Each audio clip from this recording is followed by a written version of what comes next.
रामचंद्र भगवान की, सीता माता की, भरत शत्रुघ्न की, वीर लक्ष्मण की, वीर हनुमान की, अपने अपने माता पिता की, अपने अपने गुरुदेव की, और सनातन धर्म प्रेमियों की श्री राम जय राम जय जय राम, श्री राम जय राम जय जय राम, बोलो श्री राम जय राम जय जय राम, बोलो श्री राम जय राम जय जय राम, बोलो श्री राम जय राम जय जय राम, बोलो श्री राम जय राम जय जय राम, बोलो श्री राम जय राम जय जय राम, बोलो श्री राम जय राम जय जय राम, श्री राम जय राम जय जय राम, श्री राम जय राम जय जय राम, बोलो श्री राम जय राम जय जय राम, बोलो श्री राम जय राम, बोलो श्री राम जय राम जय राम, बोलो श्री राम जय राम जय जय राम, बोलो तुलजा के प्यारे राम, तुलजा के प्यारे राम, दशरथ राज दुलारे राम, बोलो दशरथ राज दुलारे राम, बोलो श्री राम जय राम जय जय राम, बोलो श्री राम जय राम जय जय राम, बोलो श्री राम जय राम जय जय राम, लक्ष्मण जी के प्यारे राम, लक्ष्मण जी के प्यारे राम, सीता जी के प्यारे राम, सीता जी के प्यारे राम, हनुमत जी के प्यारे राम, हनुमत जी के प्यारे राम, भीम जी के प्यारे राम, भीम जी के प्यारे राम, विभीषण जी के प्यारे राम, हनुमत जी के प्यारे राम, मेरे संकट सारे काटो राम, मेरे संकट सारे काटो राम, मुझे अपनी शरण लगा लो राम, मुझे अपनी शरण लगा लो राम, मुझे अपना दास बना लो राम, मुझे अपना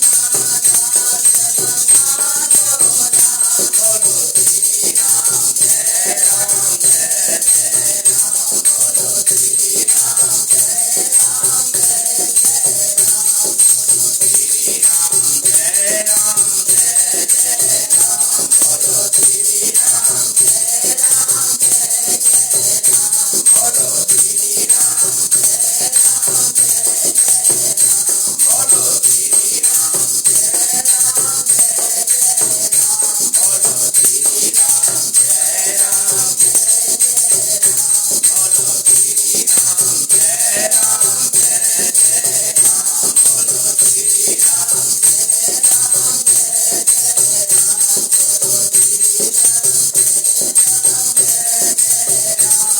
बोलो श्री राम जय राम जय जय राम, बोलो श्री राम जय राम जय जय राम, बोलो श्री राम जय राम जय जय राम, बोलो श्री राम जय राम जय जय राम, बोलो श्री राम जय राम जय जय राम, बोलो श्री राम जय राम जय जय राम, बोलो श्री राम जय राम जय जय राम,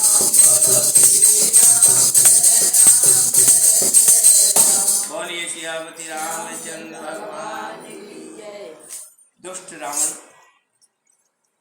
मारीच के पास से गया, और मारीच से कहा कि तुझे माया का मृग बनना पड़ेगा, सोने का मृग बनना पड़ेगा। मारीच ने बहुत समझाया कि महाराज मैं उनके बल को जानता हूँ। एक बिना फन वाला बाण मारा था तो मैं 100 योजन दूर आकर यहाँ गिरा था। उन्होंने सुभाव को और ताड़का को एक ही बाण से मार दिया, इसलिए मेरी मानो तो उनसे वैर मत करो।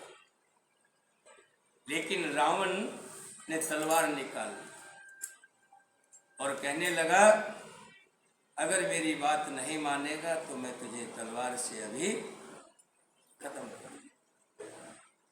अब मारीच सोचने लगा कि इस दुष्ट के हाथों से मरने से अच्छा है कि क्यों ना श्री राम जी के बाण से ही, जिससे मुझे मोक्ष तो मिलेगी। और रावण के साथ चलने को तैयार हो। वहां पहुंचे जहां पर्णकुटी में, पंचकुटी में सीता जी, राम जी और लक्ष्मण जी सुशोभित हैं। सीता जी कह रही है कि हे प्रभु 13 साल कैसे बीत गए पता ही नहीं लगा। एक दिन भी ऐसा महसूस नहीं हुआ कि हम घर से बाहर हैं। आपका साथ पाकर मुझे 13 वर्ष 13 दिन की तरह गुजरे। अब 1 वर्ष बाकी है प्रभु, हम सब योद्धा लौट कर जाएंगे। तभी मृग जो सोने का बना हुआ था वहां से भ्रमित होता हुआ, घूमता हुआ उनके आगे से गुजर रहा है। सीता जी ने देखा कि सोने का मृग बहुत सुंदर मृग है और सोने का मृग है। आज तक ऐसा मृग पहले कभी नहीं देखा। अब हम कई बार मैं भी इस सिद्धांत में, इस चक्कर में आ गया कि सीता जी जो भगवान श्री राम की माया है, भला वो कैसे मायावी हिरण को पहचानना भूल गए, क्योंकि वो तो सब जानी जाते। फिर उसने कैसे कहा कि महाराज ये सोने का मृग कितना सुंदर है। वो तो ये कहती कि महाराज देखो ये मारीच, दुष्ट मारीच सोने का मृग बन करके आया। तभी भी ध्यान आया कि असली सीता जो थी वो तो अग्नि में प्रवेश कर गई थी और ये तो सीता की छाया मात्र थी, इसीलिए ऐसी बातें कह रही है। जो असली सीता तो अग्नि में प्रवेश कर चुकी। तो कहती है महाराज भगवान नाथ दयालु कृपालु राम जी कितना सुंदर मृग है, आप अगर मुझे इसे पकड़ कर लाओगे तो मैं बड़ा सुख पाऊंगा। सीता के कहने से श्री राम जी उठे, हाथ में धनुष बाण लिया, जटाओं को बांधा, कमर में पटका बांधा और बाण लेकर मृग के पीछे चल दिए। जाने से पहले लक्ष्मण को कहा देखना लक्ष्मण ये जंगलों का साम्राज्य है, यहाँ राक्षस रहते हैं, इसलिए बड़ी सावधानी से रहना है। और जब से शूर्पणखा की नाक कटी है और खरदूषण का वध हुआ है तब से और भी सावधानी रखना बहुत जरूरी है। ऐसा कहकर श्री राम जी सोने के मृग के पीछे पीछे, अब वो मृग अपनी माया से, देखिए भगवान की माँ के सामने माया कर रहा है, जिनके एक पलक झपकने से प्रलय आ जाती है और एक पलक झपकने से प्रलय खत्म हो जाती है। उन श्री राम जी के साथ छल कर रहा है। कौन? मृग माया कर रहा है, कभी छुप जाता है और कभी निकल आता है। दूर तक ले गया राम जी को, काफी दूर तक, और दूर जाकर के फिर प्रकट हुआ तो राम जी ने बाण निकाला और एक ही बाण से मृग को मार दिया। जैसे ही मृग के प्राण निकलने लगे तो जोर से आवाज निकली, हाय लक्ष्मण, और मन ही मन बाद में घुटी आवाज से निकला राम। राम निकलने से सब लोग हो गया।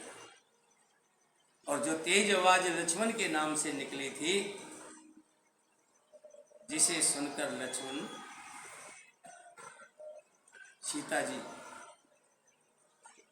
जो पंचकोटी में बैठी हुई है, वो लक्ष्मण से कहती है, लक्ष्मण तुमने कुछ सुना?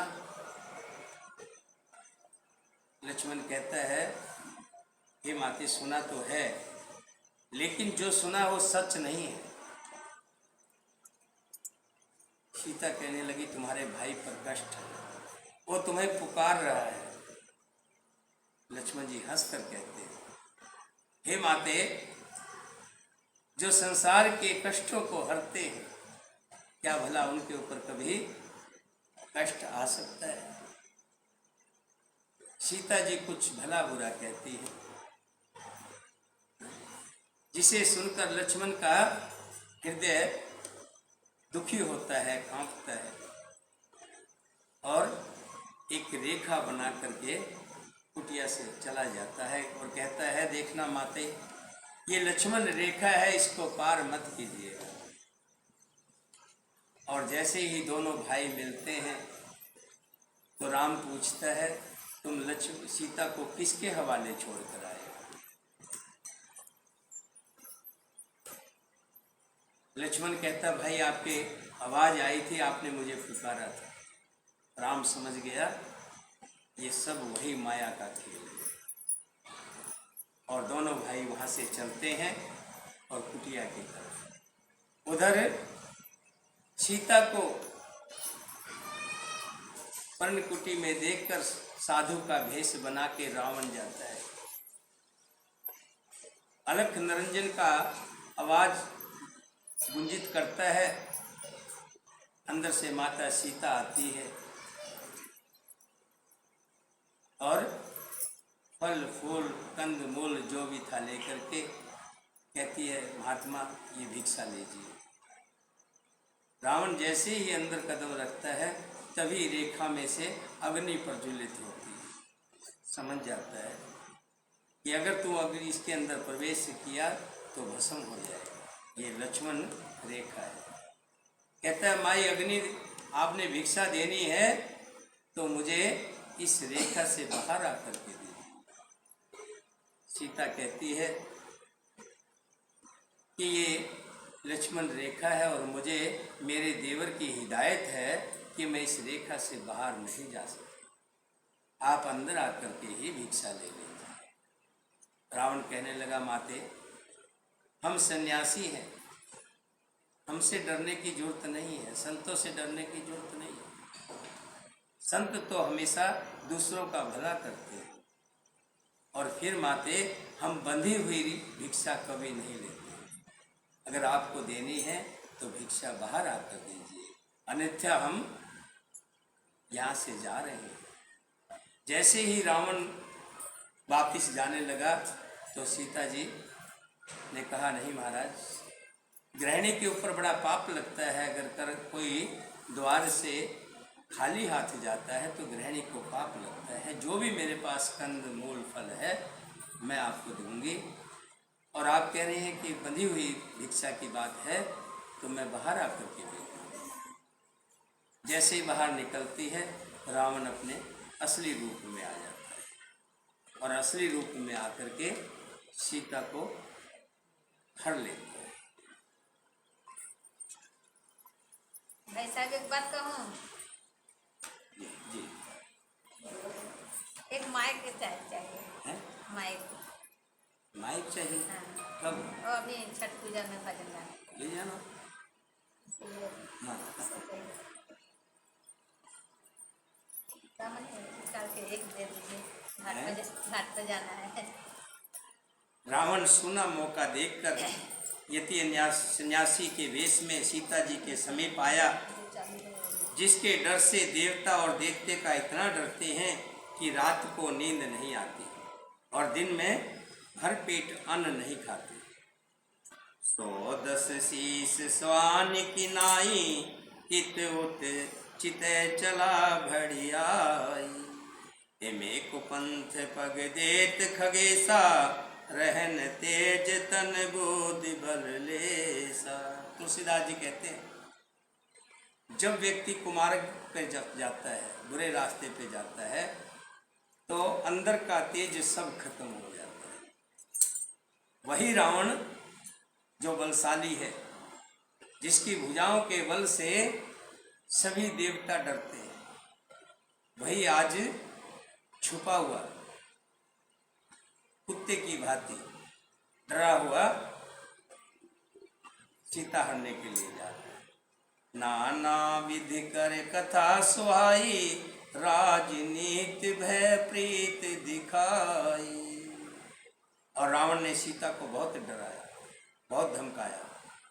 कह सीता सुन जते गोसाई, बोलई बचन दुष्ट के ही नाई। सीता जी ने कहने लगी कि देखने में आप संत लगते हो, लेकिन तुम्हारे वचन दुष्ट से भी कम नहीं है। तब रावण निज रूप दिखावा, भई सभय जब नाम सुनावा। कह सीता धर धीरज गाड़ा, आए गयो प्रभु रहो खल ठाड़ा। तब रावण ने अपना असली रूप दिखाया और जब नाम सुनाया तब तो सीता जी भयभीत हो गई। उन्होंने गहरा धीरज धरकर कहा, अरे दुष्ट, खड़ा तो रहे, प्रभु आने ही वाले हैं। जिमे हर बधो क्षुदर सस चाहा, बस काल बस निश्चर नाहा। सुनत बचन 10 शीस रिसाना, मन मोह चरण बंद सुख माना।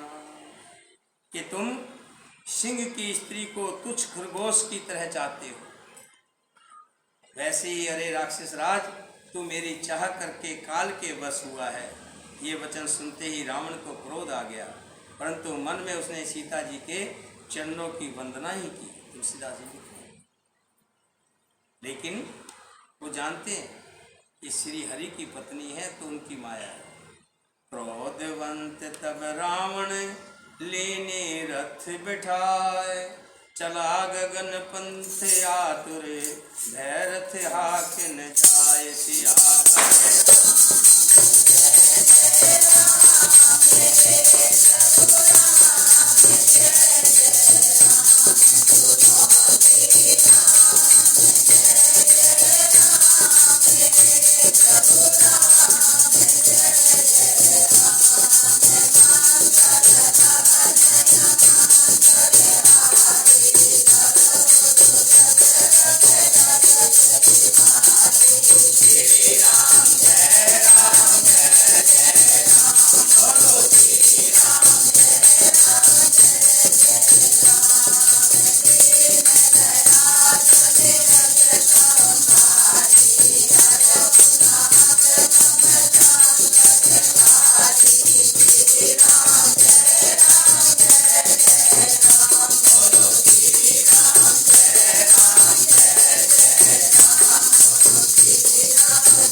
सीता जी विलाप कर रही, जाए अभी थोड़ा लेके जाओ। हाँ, अभी नहीं मिलेगा, दूसरा नहीं है, नहीं एक ही है, एक ही चल रहा है। कथा के बाद ही मिलेगा। और कथा में कभी भी डिस्टर्ब नहीं करना चाहिए। तब मैं जा रही हूँ। 5 बजे आकर के चाहिए तो बता देना। अभी तो ऐसी बात है, 5 बजेगा तो पूजा का अर्घ देते हैं ना सूरज भगवान के। जी हाँ, तो डीजे दिया है तो मैं माइक नहीं दिया, बोले चलो भाई साहब से चलते हैं। हम तो बिना माइक के भी कर लेंगे, अगर आपको चाहिए तो ले जाओ। हाँ, तो वही कहने के दे दो। 2-3 है तो एक दे दीजिए। नहीं, खाली ये बोलने वाला चाहिए। हाँ, खाली बस बोलने वाला चाहिए। माइक चाहिए, बक्सा नहीं चाहिए? नहीं मायके चाहिए। माइक दे दे। हाँ, वो सब तो ऐसे है। वाला देना, नए वाला, वो तो हाँ। खराब है, दूसरे वाला दे। खराब वाला ना हो। तो ये सोचा ना कि 2-3 है तो चलते ही भाई साहब से एक मांग लेंगे। माइक हो ना, मैं सोचा पूरा स्पीकर। नहीं नहीं नहीं पूरा सामान हाँ, जो बज रहा है वही तो बजता है। तुम नया कर रही दे दो, कर लेंगे एक बार अपने देख लो। आप। चलता है। पता है सीता जी कह रही है, हे जगत के आदित्य वीर रघुनाथ जी, आपने किस अपराध से मुझ पर दया भुला दी? आप कहाँ हो? आओ मेरी रक्षा करो। साथ में कह रही है, हां लक्ष्मण, तुम्हारा दोष नहीं है। मैंने क्रोध किया, उसका फल पाया। श्री जानकी जी बहुत प्रकार से विलाप कर रही है, कह रही है, हाय प्रभु की कृपा तो बहुत है, परंतु वे स्नेही मुझसे बहुत दूर पीछे रह गए हैं। विपत मोर को प्रभु सुनावा, पुरुडोस चेहराक्षस भावा। सीता के विलाप सुन भारी, भये चराचर जीव दुखारी। सीता जी के विलाप सुनकर जंगल के जितने भी जीव जंतु थे सब दुखी हो। गीधराज सुन आरत वाणी, रघुकुल तिलक नार पहचानी। अधम निशाचर लीने जाई, जिमे मलछ बस कपिला गाई। गिरधराज जटायु ने सीता जी की दुख भरी वाणी सुनकर पहचान लिया कि ये रघुकुल तिलक श्री रघुनाथ जी की पत्नी है। उसने देखा कि नीच राक्षस इसको बुरी तरह लिए जा रहा है, जैसे कपिला गाय को मरेच्छ के पाले पड़ गई हो। सीते पुत्री करस जन त्रासा, करऊं जात धान करे नासा। धावा क्रोधवंत खग कैसे, छुटे पई पर्वत कहु जैसे। वो बोला, हे सीते पुत्री, भय मत कर, मैं इस राक्षस का नाश करूंगा। ये कहकर वो पक्षी क्रोध में भरकर कैसे दौड़ा, जैसे पर्वत की ओर वज्र छूटता है। पर पहाड़ की लोग पत्थर की तरफ हथौड़ा छूटता है तोड़ने के लिए। रे रे दुष्ट ठाय जिन होई, निर्भय चलस न जाने मोई। आवत देख कृतांत समाना, फिर 10 कंदर करे अनुमाना। उसने ललकार कर कहा, रे दुष्ट, खड़ा क्यों नहीं होता? निडर होकर चल दिया, मुझे तूने नहीं जाना। उसको यमराज के समान आता हुआ देखकर रावण घूमकर मन में अनुमान करने लगा। ये मेनाक की खगपति होई, मम बल जान सहित पति सोई। जाना जरठ जठायु एहा, मम कर तीर्थ छोड़ ही देहा। ये यह तो मेनाक पर्वत है, यह पक्षियों का स्वामी गरुड़ होगा, पर वो गरुड़ तो अपने स्वामी विष्णु सहित मेरे बल को जानता है। कुछ पास आने पर रावण ने उसे पहचान लिया और बोला, ये तो बूढ़ा जटायु है, ये मेरे हाथ रूपी तीर्थ में शरीर छोड़ेगा। सुनत गीत क्रोधा तुर धावा, कह सुन रावण मोर सिखावा। तज जान की कुशल ग्रह जाऊं, नाही श्रेयस होय बाऊ बाऊ। ये सुनते ही गिरिध क्रोध में भरकर बड़े वेग से दौड़ा और बोला, रावण मेरी सिखावन सुन ले। या तो जानकी जी को छोड़कर कुशलपुर का अपने घर चला जा, नहीं तो बहुत ही भुजाओं वाले ऐसा होगा। राम रोष पावक अति घोरा, होए सकल सुलभ कुल तोरा। उतर न देत दसानन जोधा, तभी गीध धावा करे क्रोधा। श्री राम जी के क्रोध रूपी अत्यंत भयानक अग्नि में तेरा सारा वंश पतंगे की तरह भस्म हो जाए। योद्धा रावण कुछ उत्तर नहीं देता। तब गिद्ध क्रोध करके दौड़ा। घर कच विरथ कीन मही गिरा, सीते राख गिद्ध पूनी पीरा। चोचन मार विदारस देही, दंड एक भई मूर्छाते। उसने रावण के बाल पकड़कर उसे रथ के नीचे उतार दिया। रावण पृथ्वी पर गिर पड़ा। गिद्ध सीता जी को एक ओर बिठाकर फिर लौटा। चोंचों से मार मार कर रावण के शरीर को विदीर्ण कर दिया, खून से कर दिया। इससे उसे एक घड़ी के लिए मूर्छा आ गई। तब सक्रोध निश्चर खसियाना, काडस परम कराल कृपाना। काटस पंख पराखग धरनी, सुमर राम करे अद्भुत करनी। तब खसियाते हुए रावण ने क्रोधपूर्वक होकर अत्यंत भयानक कटार निकाली और उसने जटायु के पंख काट डाले। पक्षी जटायु सीता जी की अद्भुत श्री राम जी की अद्भुत लीला का स्मरण करके पृथ्वी पर गिर पड़े। सीते जान चढ़ाए बहोरी, चला उतारल त्रास न थोरी।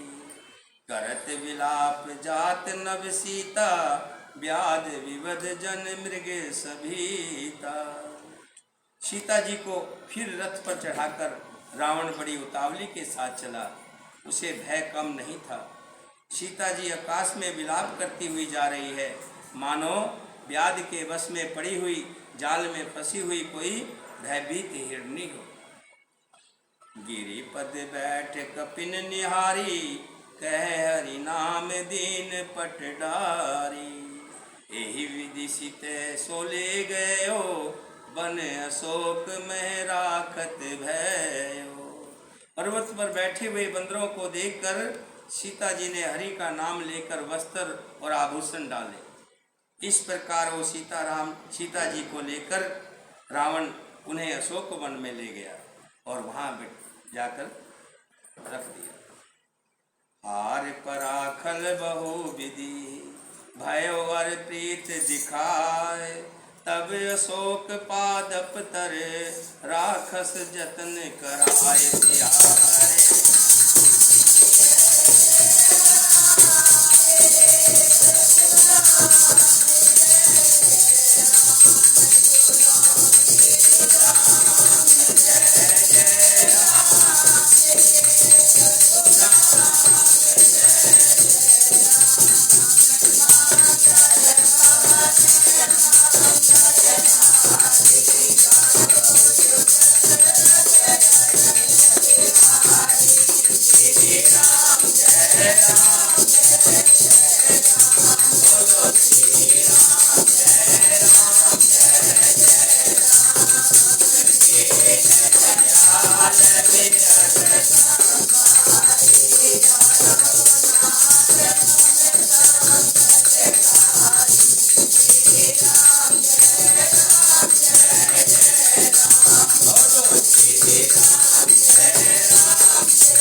उधर श्री राम जी लक्ष्मण जी दोनों अपनी पर्णकुटी में आए।